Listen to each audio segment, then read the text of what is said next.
So ke ukugcinwa kwesabatha ke uyagcina uAbraham, which means ufundisa nabantwana bakhe bayasoka, benza yonke into, benza njengoba uNkulunkulu eshilo. I-movement yayithi siya la uNkulunkulu khona elungise khona insindiso. Njengoba elungisa insindiso uyilungiseleni, uyilungisiswe ukuthi umthetho ubahlulile abantu ukugcina ngoba wayekuyisimiso somthetho kaNkulunkulu ukuthi wonke umuntu nozalwayo. Uyabona uma ubheka indaba yesabatha akukho la kukhulunywa khona ngebandla elithize. Umuntu nje ozelwe wayethi angazalwa afundise isabatha, agcinise isabatha, kufundiswe kuyalo ngomthetho kaNkulunkulu awubekile. Kwakuyilokho kuphela. So kwakungekho abantu ababekhethiwe ukuthi laba abagcina isabatha laba abaligcina isabatha. No, wonke umuntu. But mase kuza la uNkulunkulu khona ehlela insindiso kuyehluka. It's a choice ukwamukela uJesu. Ukugcina isabatha kuyona i-choice. That is why ngithi lamasonto athi agcina isabatha asekuphendule kwaba yi-choice. Sakuyi-choice kubona. But insindiso eyi-choice. Uyayikhethela uJesu umfuna, uma uJesu futhi ungamfuni, unelungelo lokumyeka. Awuphoqiwe ukukholwa inkosi uJesu. Akuyona impoqo. Kodwa lithi iBhayibheli uyathanda uNkulunkulu ukuba abantu bonke basindiswe, bafinyelele kulazini iqiniso. Uyathanda uNkulunkulu, kodwa akaphoqi. Isabatha laliyimpoqo ngoba kwakuyisimiselo sabantu bonke ukuba bagcine isabatha kungumthetho. Ngiyacela ukuchaza abazalwane ukuthi yekelani ukusho into eningayazi kubantu nithi umuntu ongaligcina isabatha esogweni amanga ahlaza lawe niwakhulumayo. Ayikho leyo nto la eBhayibhelini. Umuntu oyengaligcina isabatha wayebulawa hayi ukuthi wayezwe esihogweni, wayebulawa nje straight, ebulawe ukuthi akaligcini isabatha ngoba lalumthetho wabo bonke abantu. So ke lichithwa ukuthi abantu abakwazanga ukuligcina. Then uNkulunkulu mayefika lapha ekutheni bahlulekile ukugcina isabatha, uNkulunkulu wamisa insindiso.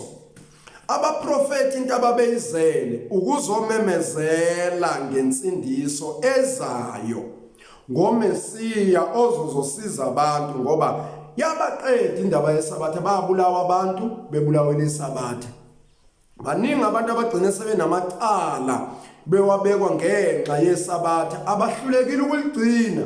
Leli nani futhi elinihlulayo eninamanga kakhulu ngalo ke nina ni worse kunalaba bokuqala. Laba bokuqala babehlala bengaye emasimini bayihlalele badumise bafunda umthetho kaNkulunkulu bephumule. Nina drive imoto nini eyishisa engine iyaduma iyashisa, nihambe nesabatha nithi nogcina isabatha. Nihamba ama distance niphume emakhaya nithi nogcina isabatha. Ngoba nebanga elihanjwayo makiwe esabatheni lalingahanjwa ngesabatha.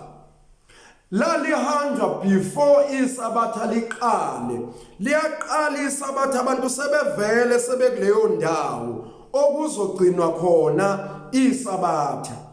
Wawungavane nje uvuke ngesabatha uhambe khona. Cha, ulifundeni kahle iBhayibheli, ngiyanicela bantu benkosi enigcina isabatha lifundeni kahle. Babengasuki ngesabatha, babehamba belungiselela before isabatha liqale, baye esabatha bayolinda la isabatha lizoba khona. Kakhulukazi makuyisabatha lomnyaka, isabatha umkhosi wesabatha othize. Kodwa ukugcinwa nje kwesabatha bebenganyakaza abantu ngesabatha, bebengabasi, bebengenzi lutho. Hayi lokho kuyini esenikwenza. Nina nidumisa imoto niyakhona. Nina futhi ninjalo nigcina ngisho ukuthenga lokho.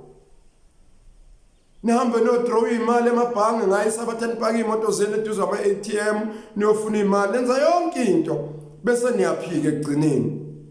And the worst part kunako konke njengoba sidle izitolo akayona ingane uNkulunkulu.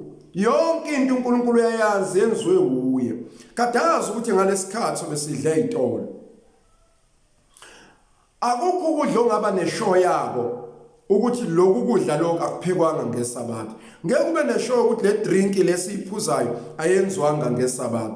Ngicela ukubuza ukuthi uma le drink eniyiphuza kuleli Sabatha leli nifike nayo ngeSabatha ekseni ithenge ngoFriday, njengoba bayikhanda ngeSabatha ledlule niyiphuzelana, ngoba phela yenziwa ngeSabatha ledlule. Njoba yenziwa ngeSabatha ledlule, why nina nidla izinto ezenziwe ngeSabatha? Abanye bayasebenza ngale iSabatha. Ngicela ukubuza ukuthi uyithathelani imali esetshenzwe ngeSabatha, ngoba icala elingakuyisa esogwini ungaligcini iSabatha. Why pho ube nezinto zenza ngeSabatha? Manje ke yila sifike sithole khona inkinga ngani bazalwane. Asali ningabazalwane nisindisiwe, kodwa musana uqamba amanga nithi umuntu ongaligcina iSabatha likaNkulunkulu uzoba necala. uJesu akathi gcinani iSabatha, uthi yena uyinkosi yeSabatha. Uthi kubalungela ukuba abantu bangene ekuphumuleni, kwakufanele ukuba abantu bangene ekuphumuleni. Ubani olethu ukuphumula? uJesu. Ngiyathanda mina bazalwane sikhuluma into esembhalweni ukuze sisizane ngendlela efanele. Ngiyacela sibuka amaKorinte oqala chapter 2, I think incwadi yamaKolose, Kolose 2 not Korinte, ngiyaxolisa. Amakolose abase Kolose 2 kusuka lapha ku verse number 16. Isixwayiso ngezifundiso zamanga. uPawulo ubhala la, ubhalela ibandla laseKolose, yibo labapostoli bathanda kakhulu. Cela ukufunda. Ngakho ke makungabikho umuntu onilahla ngokudla neziphuzo noma ngemkhosi noma ngokwethwasa kweminyaka noma ngamaSabatha. 1. Akekho umuntu onelungelo lokusixwayisa ukuthi singayiphuzi ikhokhi, njengoba kunomzalwane otrendayo wahamba efundisa amanga ahlaza ethi ikhokhi ayingaphuzwa ivela kuSathane. Ayikho idrink emnandi njengekhokhi, izwaneni ngami. Ubodluza ukuthi ngayiphuza into emnandi, ayinakazi ayinalutho, amanga nje ahlaza ukuthi ikhokhi inekazi. Ayikhandwa futhi olwandle, ikhandwa kaCoca-Cola. Buzani thina esishumayelayo. Hayi nina nihambe nikhuluma amawongo into eningayazi. Siyangena enkampanini simemezele ngoJesu, sifica abantu besebenza basithelele emankomishini iphuzo siphuze kungabi nalutho. Inkukhu zona ehambini phansi kolwandle mayikhokhe yona enzolwandle. Kuthiwa ke makungabibikho umuntu osilahla ngesiphuzo, njengoba nidukiswa umuntu nje ethi ningaphuza uphuzo ningasiphuzi inayiphuza ikhokhi injani into engekho leyo. Makungabikho umuntu onilahla ngokudla, makungabibikho umuntu othi nina nidleleni ingulube, nina ningayidla, nina ningayidla. Cha bazalwane, uPawulo uthi uma ufike esilahleni, kwesilahleni kudayiswa inyama, thenga yonke inyama edayiswa esilahleni, thenga udle. Akashongo ukuthi ungathenga ethize uthenga ethize. Uthi okudayiswa esilahleni thenga udla, amaviyana namarasheli thenga udle. Kwathi ngikhumbule nalolu daba lama ntashinga lama rasta athi awayedla inyama. Ngiyacela abantwana benkosi nina ningamarasta, hambani nofunda uGenesis chapter 11.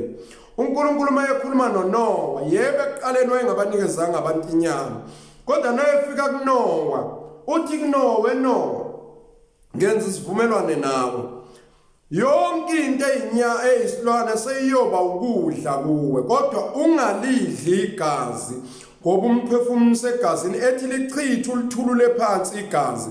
Kufanele makuhlatshwe inyama ithulule igazi phansi, ngoba silidli igazi, kodwa inyama sigunyazwe uNkulunkulu. Ningayihlalela nje ningayidli nithi nina nidle ngoba inomphefumulo. Ayikho inyama enomphefumulo, igazi lona elinomphefumulo kuthiwa silichithe.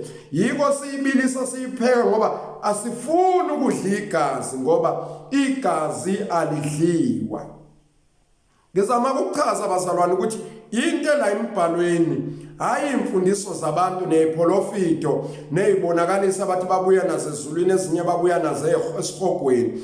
kula ezwini sikuthatha ezwini ngiyacela ukusho bazali ukuthi mina ngedwa angibazi abanye mina ngedwa ngikholwa yizwi and umoya ongcwele akakwazi ukuphikisana nezwi and akakwazi umoya ongcwele ukuletha isibonakalisa siphambene nezwi bese sithi sethule kubantu so ke ilokho